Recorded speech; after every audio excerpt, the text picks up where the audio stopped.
Hi, I'm Brian Dipert, Editor-in-Chief of the Embedded Vision Alliance, and I'm here today with Colin Duggan, Director of Marketing at Analog Devices. Hi, Colin. Hi, Brian. How you doing? Very well, thanks. Good. So Colin's got some news to share with us today with an embedded vision slant, right?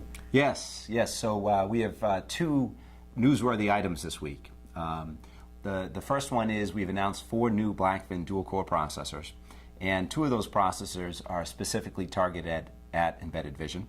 The other item of note is we've upgraded our status in the Embedded Vision Alliance to a platinum level of membership. Excellent, on both counts. So we're standing in front of a bunch of hardware here. I think you probably have something you'd like to show us, right? Sure, absolutely. Yeah. Thanks. What we have here is a demo of one of the new processors that we've announced this week. It's called the Blackfin BF609. And what this demo does, it actually counts dots on dice. And you can see here that I can roll the dice, and you'll actually see a count come up on the screen of the dice. And we tried to come up with a demo that is a little bit intuitive in terms of trying to describe the challenge of processing video in terms of doing kind of like an analytics function. And when you count the dice could be spread over the area. You actually have to look at the individual dice, sum or recognize the number on the dice, the dots on the dice, and then sum them across the dice. And it's a little bit similar to what the Blackfin's actually doing. It's processing every pixel in the image and then actually doing the count. And we selected this instead of something like a traffic sign recognition algorithm or a lane departure warning algorithm, because those things are so intuitive. Our brain can do that so well, where I think this demo is a little bit more representative of what the Blackfin does. At least it gives a sense of that. Okay. And were there a number of different implementation options that you considered in constructing and developing this demo? And which one did you choose if that was the case? And how does that flexibility and that diversity of options play into the architecture that you've chosen with these new products? Sure. Typically in image processing, there's a lot of different approaches to solving a problem. There can be. And in this case, we had 3 engineers looking at the various approaches to solving this problem of counting dots on dice. And they came up with 4 different approaches. One was a Haar donut feature extractor. Another was a Huff transform for circles. A third was a boxcar filter with subtraction. And the fourth, which was the one we actually used, was a canny edge detection algorithm. And there are 3 stages to the processing here, generally speaking. The first is the canny edge detection algorithm. We take the edge map that comes out of the canny edge detection into a fine contours function, which actually looks for the general shapes. And then after we have the general shapes, we do a geometric check of area and symmetry to actually find if the shape is a circle on a dice. Okay.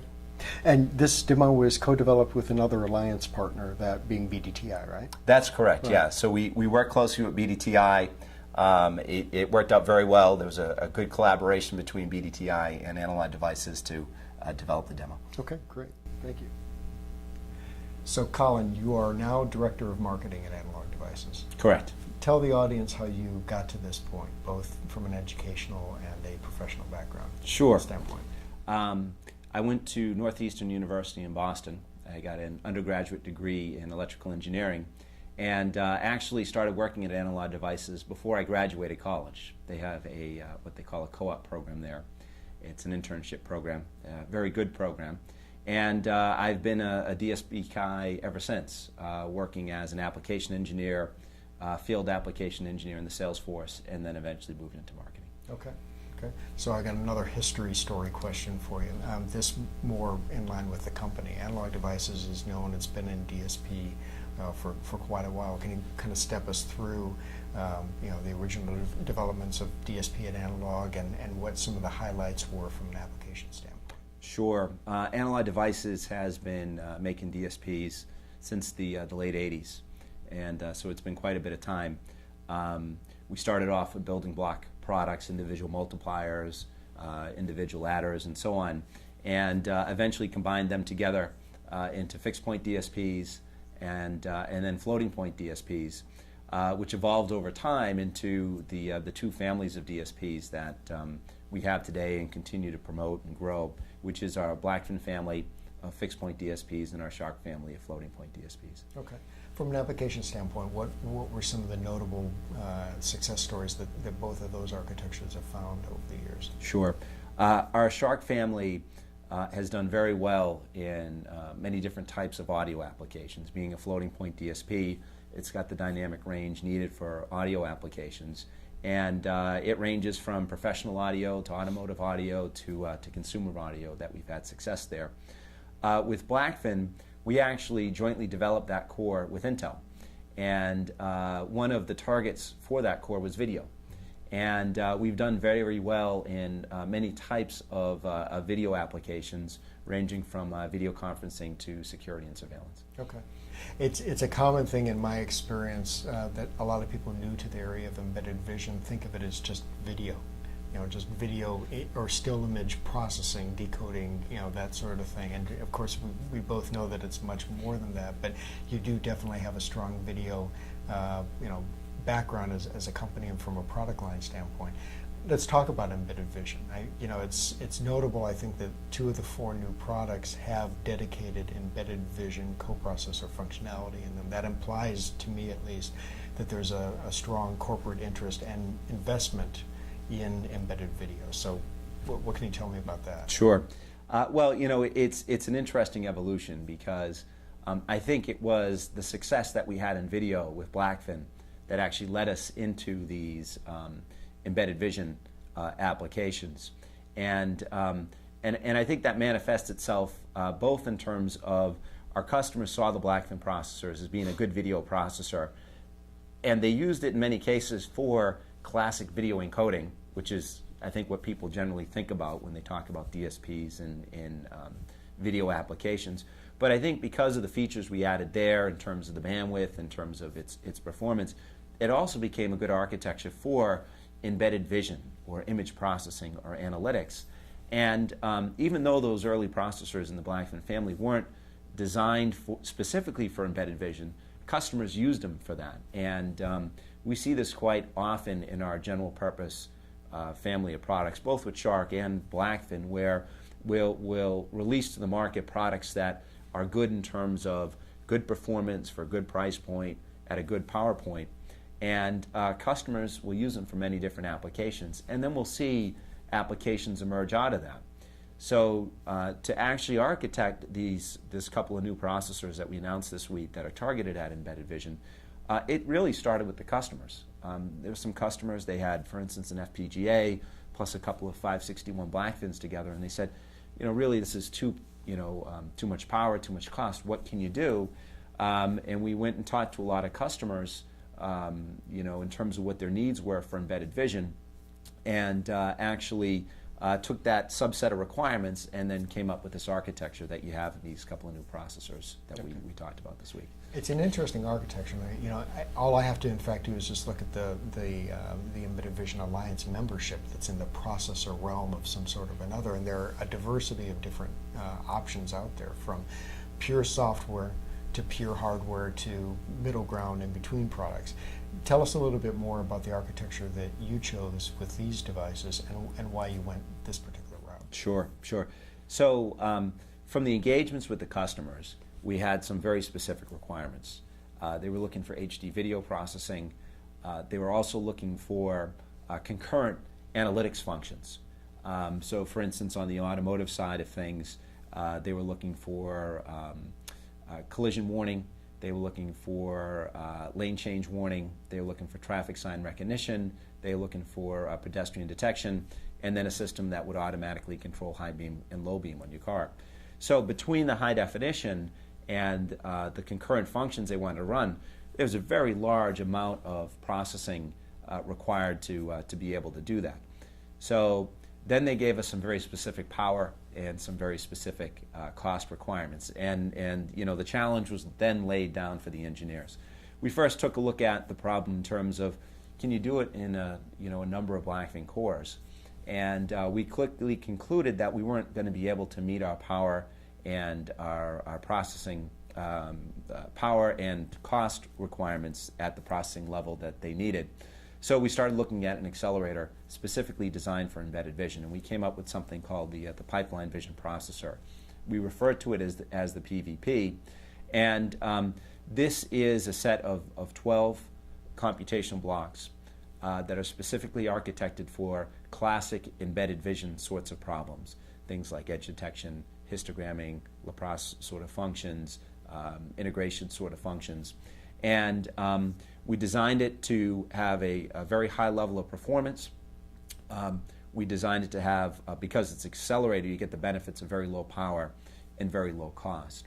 There was also an element of flexibility that was particularly important because, like we talked about with the demo, image processing problems have many different ways to be solved. And our customers are finding that they can really differentiate their products based on investing in embedded vision analytics sorts of IP, and they all have a different way of doing it. So we needed to have a flexible architecture.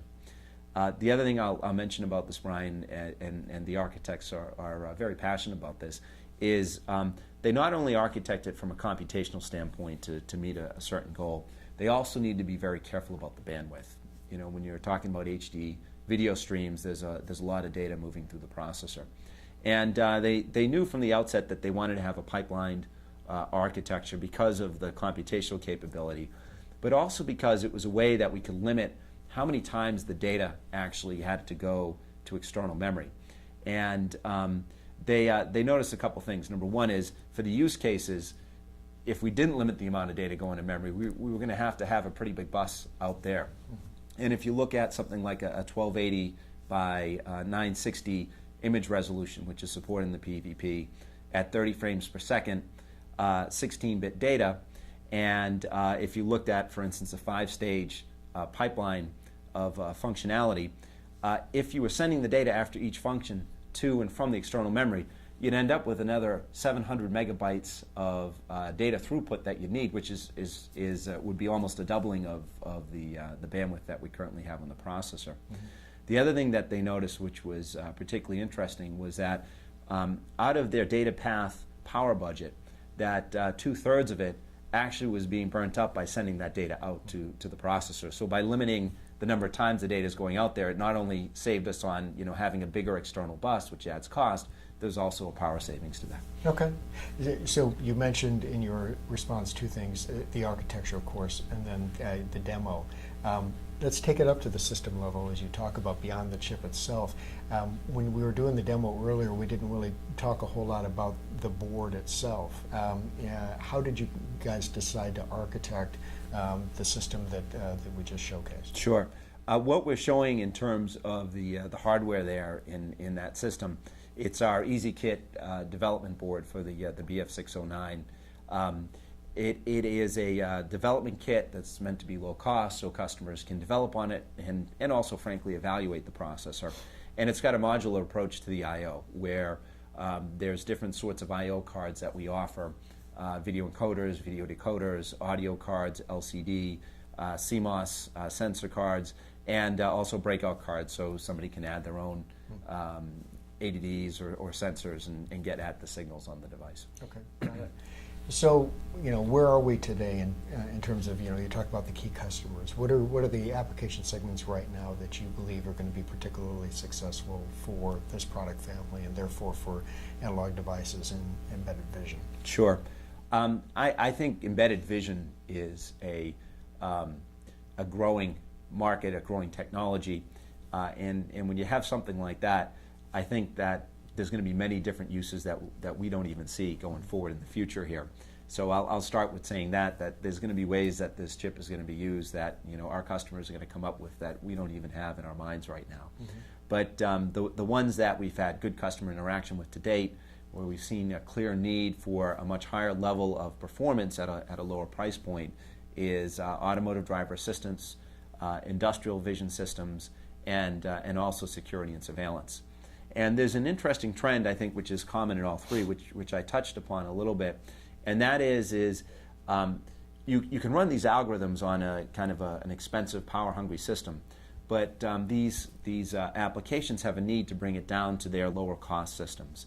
And for example, in the automotive marketplace, there's a trend where the safety rating organizations that are responsible for giving cars the number of stars that they have for safety rating, they're always raising the bar on the level of safety that vehicles have to have, which, I mean, obviously is good for everybody. And every year the automotive companies need to make their cars safer and safer.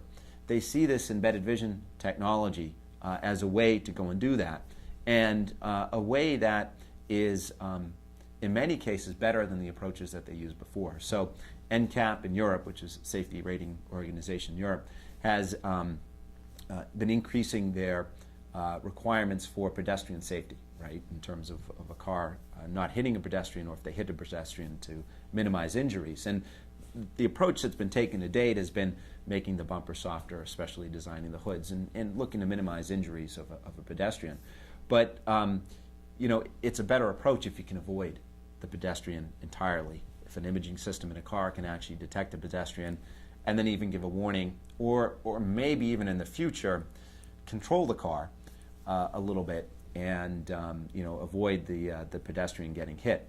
And if you look at a number of cars today that have 5-star ratings in Europe, that after 2012, if they didn't improve the safety on those cars, they'd lose the stars on those ratings. So there is a very strong, I think, need there.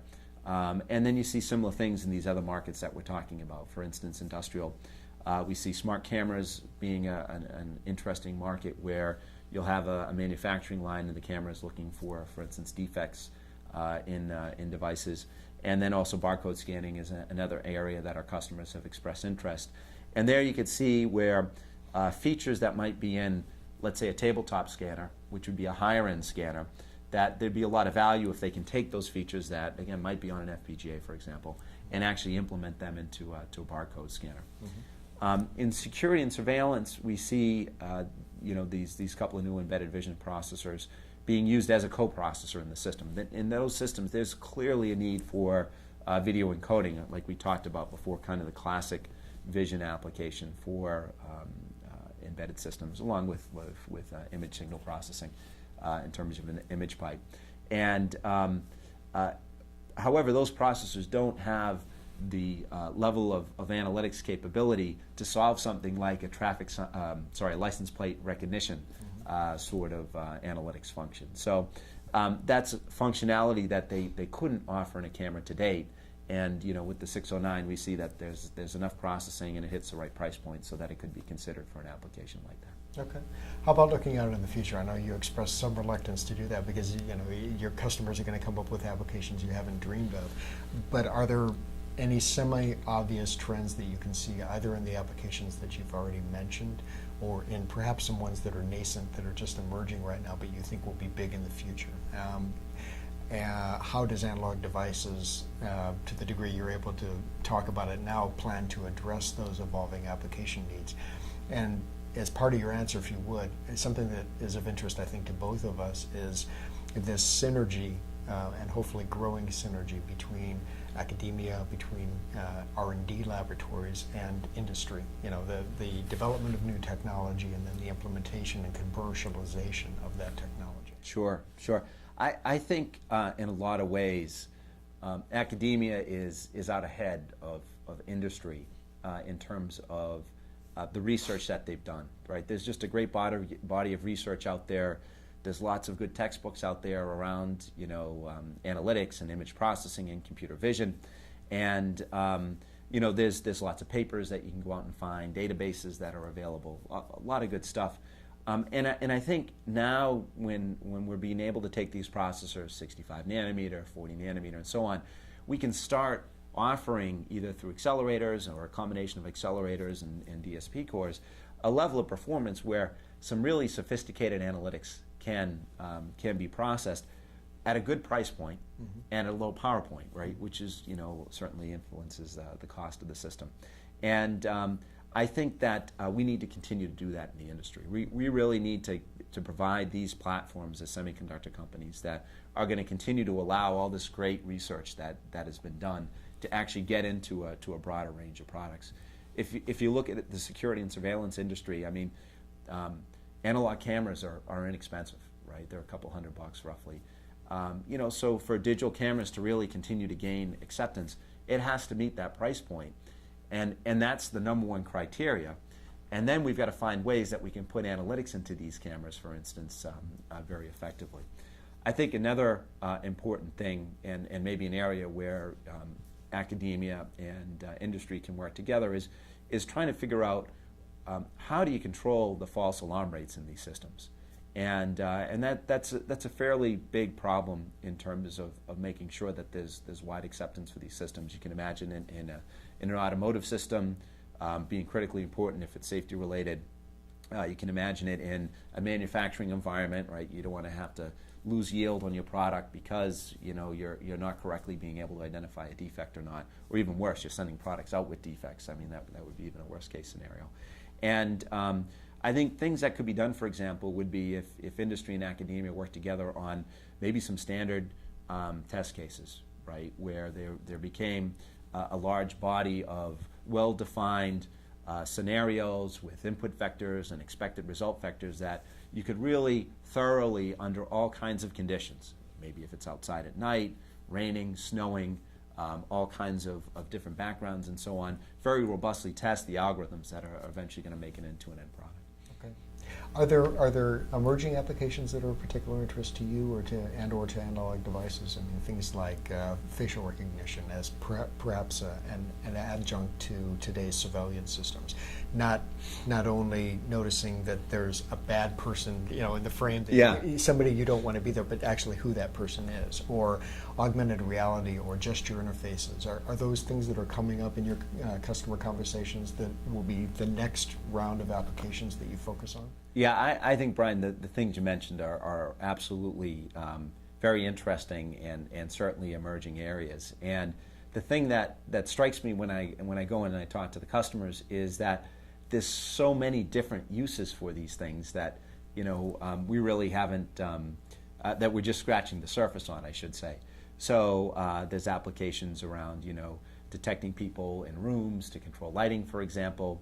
There's commercial applications if you're looking at a display, recognizing, is the person a man or a woman, for example? What kind of information should I put onto that display?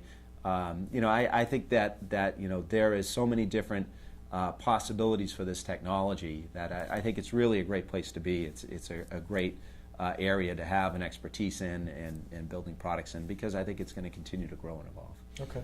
And my personal belief certainly is that for those not only existing but also emerging applications to evolve as quickly and completely as possible, a large amount of industry cooperation and coordination is required. And that's where I think the Embedded Vision Alliance fits in, and I think and hope you agree. Tell us about Analog Devices' participation in the Alliance, to the other news that came out this week. You've been an Alliance member since its public unveiling at the end of May last year. Why did Analog Devices decide to join the Alliance, and how has the experience of being in the Alliance been for you so far? Sure. When we joined in May, we certainly had these new products in development, and we had made a commitment at that point to embedded vision in a significant way. So we had it in our mind that we were going to eventually become a platinum member for quite some time, and obviously with the announcement of these products, it's a good time to upgrade the membership. And I think what the Alliance does is very good. Like we talked about in terms of this technology being an emerging technology. I think that there's a lot of possibilities for coordination of activities between semiconductor manufacturers, other sorts of companies providing different types of technology within the Alliance, like the discussions that will be going on later this week around how can we work with academia. I think these are great activities, great questions that are being raised by the Embedded Vision Alliance, and I think it's going to help with the adoption of this technology.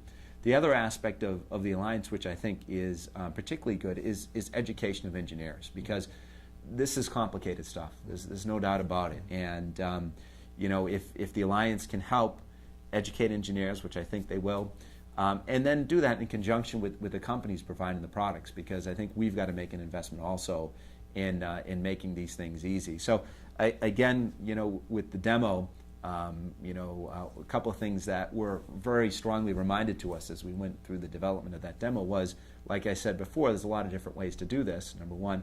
But then also we've got to make sure that the people who understand these algorithms can focus on developing them, deploying them, testing them very well, and making sure that we're providing tools to actually do that in a good way. And you know, and so what we did for this case, we provided a set of libraries and those functions that were pre-written and could be used.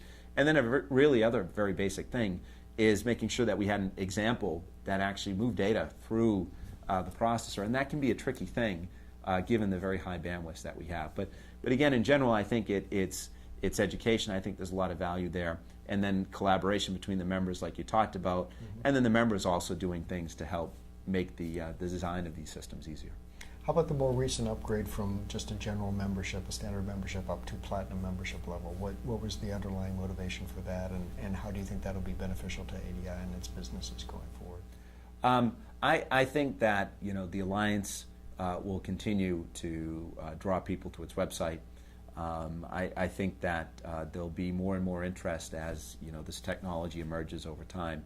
And I think Analog Devices being able to have a presence on the website is a significant thing that comes with the Platinum membership.